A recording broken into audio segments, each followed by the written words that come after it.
Hey, I know this is kind of random, but recently we've been talking a lot about religion and whatever. I hate the word religion, but that's beside the point.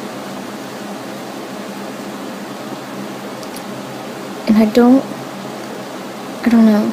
I guess I just don't know how to say it. How to convey how I feel about my faith and my relationship with Jesus Christ, and because it all just kind of describing it, it sounds like child stories, it sounds like hocus pocus and magic and just whatever.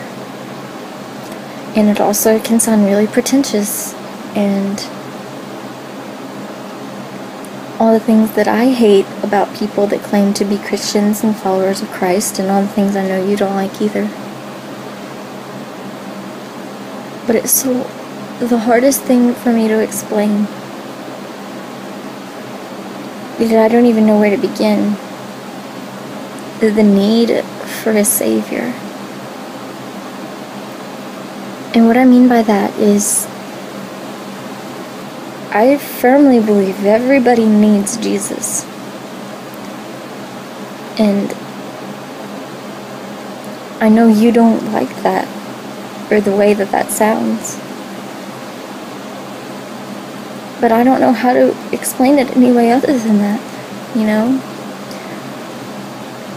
God is so many things, obviously, and He is everything, obviously, but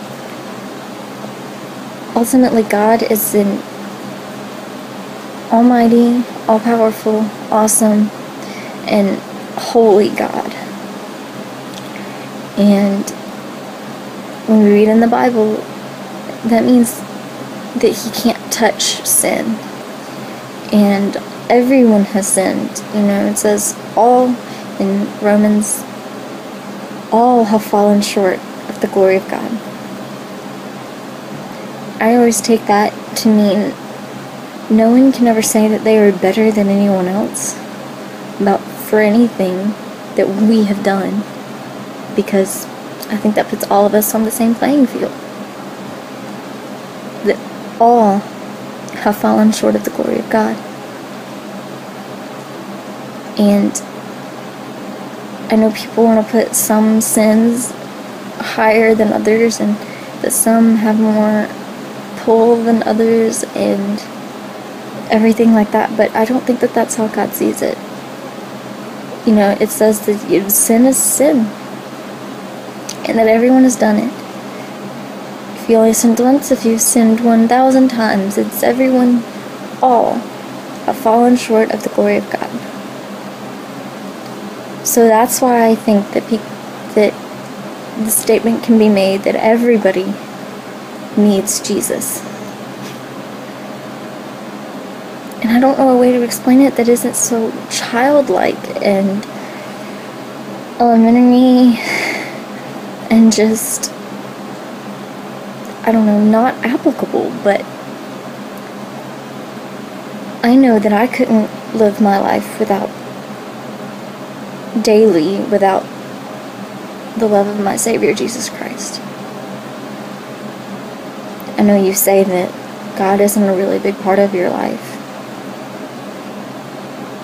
And I don't want to show it, because I don't want you to think I'm one of those people that feel so bad for people that whatever, but every single time you say that, it breaks my heart. It does. Because God is such a big part of my life in making so many different decisions and helping me through everything. He truly is my strong tower. There's a song that I absolutely love that it's those songs you can just kind of get lost in. Some people, they're love songs, some people, they're loud songs and whatever, but this is one of mine. It says, "You are my strong tower, a shelter over me, beautiful and mighty, an everlasting King. You are my strong tower. I love this song.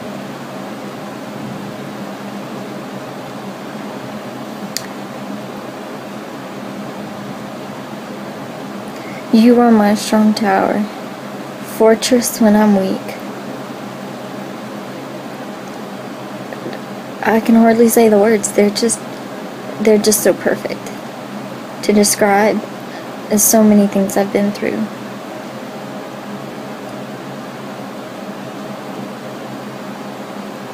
And I don't know how to explain it any other way.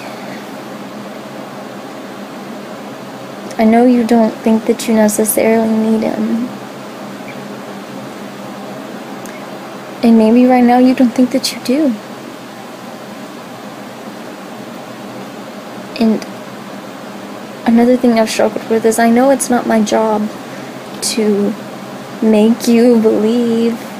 It's not my job to save you if you need saving or whatever.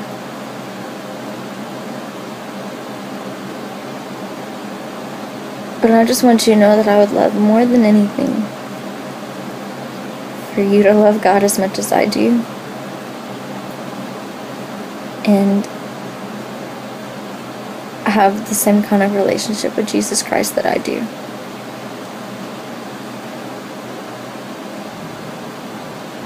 You're listening, but you don't accept it. I can't make you do anything. And also, the worst thing is telling people that they need something that they don't think that they need. And I think that's what gets a lot of Christians in trouble, is they tell people that they need this, and they push it on them and force it down their throat, and it turns them away from it. The last thing I want to do is shove it down your throat, giving you answers to questions you didn't ask, and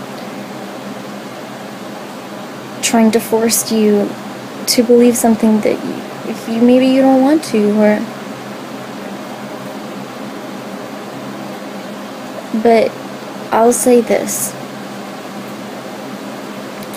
Through everything that I've been through, and maybe I really haven't been through that much, but through everything I've been through, I know that I couldn't be where I am without the love and sacrifice of my Lord and Savior, Jesus Christ.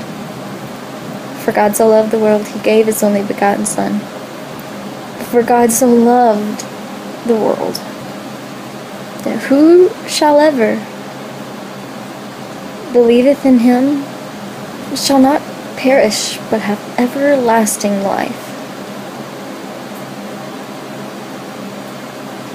If that doesn't make sense as people, obviously, that's not something that we can identify with, but the beautiful thing about it is we don't have to.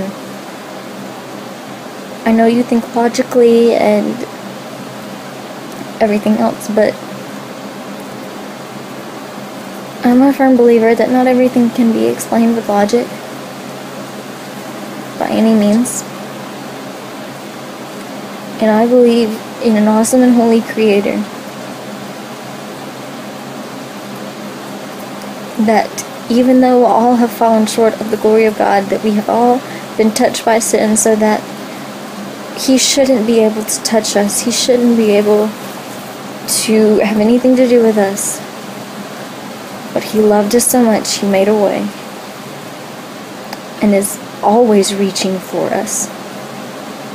Always. Reaching for us and reaching after us and wanting us just to accept him and just to accept his love. And let him be Lord of our lives. Because he only wants what is best for us and has our best interest in mind.